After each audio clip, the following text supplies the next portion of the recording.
après-midi à toutes et à tous. Les rebelles rwandais des FDLR ont annoncé vendredi leur désarmement dans la localité des Katekou, à la limite entre les localités des Walikale et des Lubero dans le Nord Kivu.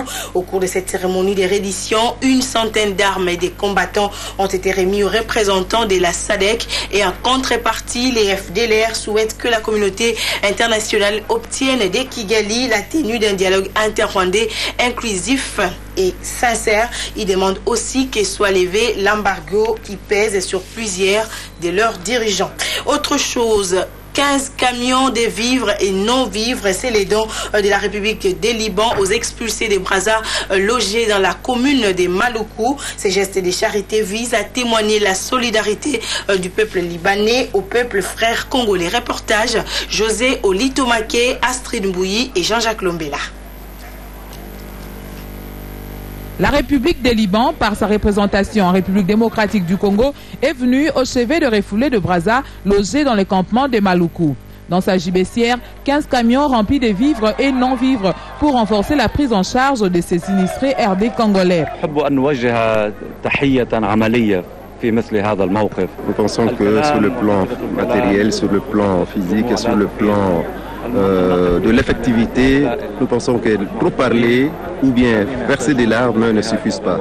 Il faut passer aux actes. Cet acte va directement au cœur d'une personne en dépit de tout ce qu'on peut dire.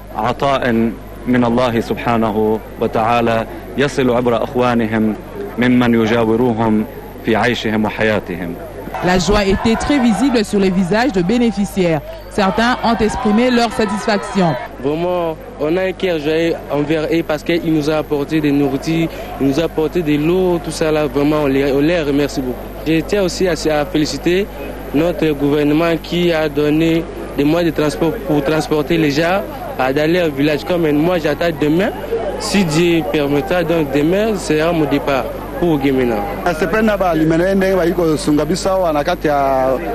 Maluka wakandika memba iko sunga biso nakata baiko tala biso ndenge tovandi baiko pesa biso mo eloko ya kolia kameme na sepeli pona bango kameme na sepeli. Le geste de générosité à l'endroit de ces expulsés de Brazza sont salués et encouragés par le gouvernement congolais. La communauté libanaise vivant en RDC est déterminée à poursuivre son action en faveur de ces refoulés.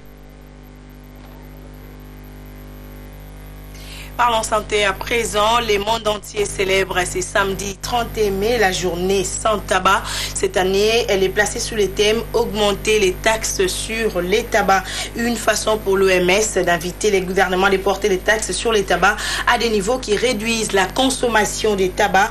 En République démocratique du Congo, les directeurs du programme de lutte contre les tabacs continuent à solliciter l'adoption d'une loi nationale anti-tabac pour institutionnaliser l'engagement du pays. Culture, les chanteurs Pascal Lokwakanza fête à partir de ce samedi 31 mai ses 20 ans de carrière solo. Pour ce faire, il a choisi le théâtre de la Verdure à Kinshasa pour célébrer cet anniversaire qui coïncide avec la 8e édition du Festival international des jazz. Des artistes musiciens comme Richard Bona, Jean Goubal, Sarah Tavares et Malaika Lokwa sont les invités de la star congolaise. Et en dehors de nos frontières, la Centrafrique traverse une nouvelle crise aiguë. Depuis hier, des rafales sont entendues dans plusieurs quartiers des Bangui. Des barricades ont été érigées dans les rues de la capitale paralysée. Des marches rassemblant des milliers de personnes ont également été organisées, lors desquelles 2 personnes ont été tuées par balles, selon des témoignages des manifestants confirmés par une source militaire. Au moins 3 autres personnes ont été blessées par balles, dont 2 grièvement, et ils ont été